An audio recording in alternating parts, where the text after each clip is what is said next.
হাম এই মুহূর্তে বাংলাদেশের চিকিৎসা ক্ষেত্রে একটি ক্রুশিয়াল কোশ্চেন। এখন এই মুহূর্তেও আজকে চট্টগ্রামে দেশের একমাত্র সংক্রামক রোগের চিকিৎসা কেন্দ্র বিশেষায়িত ইনস্টিটিউট সেটি সহ অধিকাংশ হাম শনাক্তকারী প্রতিষ্ঠান বন্ধ রয়েছে, যে কারণে এই হাম শনাক্ত করতে সকল ইনস্টিটিউটকে এবং চিকিৎসা কেন্দ্রকে ঢাকায় পাবলিক হেলথ কেন্দ্র, ন্যাশনাল পোলিও অ্যান্ড রুবেলা ল্যাবরেটরিতে পাঠাতে হচ্ছে।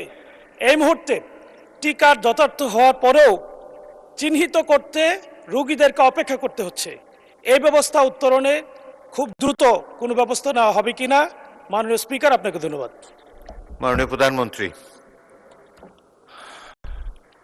মাননীয় স্পিকার এবং মাননীয় সংসদ সদস্য, আপনাদেরকে ধন্যবাদ।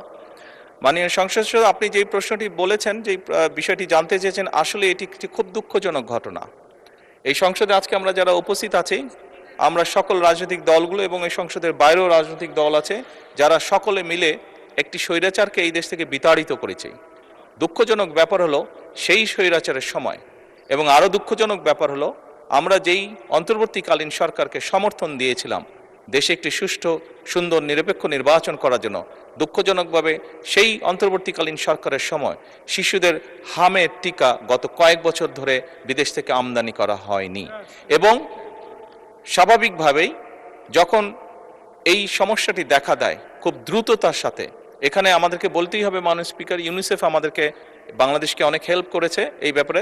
দ্রুত তারা হামের যে ভ্যাকসিনেশন সেটি খুব দ্রুততার সাথে পাঠিয়ে দেয়, যার ফলে আমরা ওষুধগুলো পেয়েছি এবং প্রায় 2 কোটি শিশুকে এই হামের ভ্যাকসিনেশন আমরা দিব।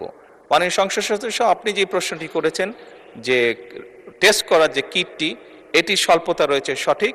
এটির ব্যাপারেও সরকার কাজ করছে। এর মধ্যে অনেক কিট এসে পৌঁছেছে। খুব সম্ভবত একটি কিট দিয়ে বোধহয় 3টি শিশুকে টেস্ট করা সম্ভব হয়। 3টি টেস্ট করা যায় একটি কিট দিয়ে। কিছু কিট এই মুহূর্তে খুব সম্ভবত ঢাকার কাস্টমসে আছে, এয়ারপোর্টে আছে, সেগুলো আমরা দ্রুত ছাড় করানোর ব্যবস্থা ইনশাল্লাহ করি।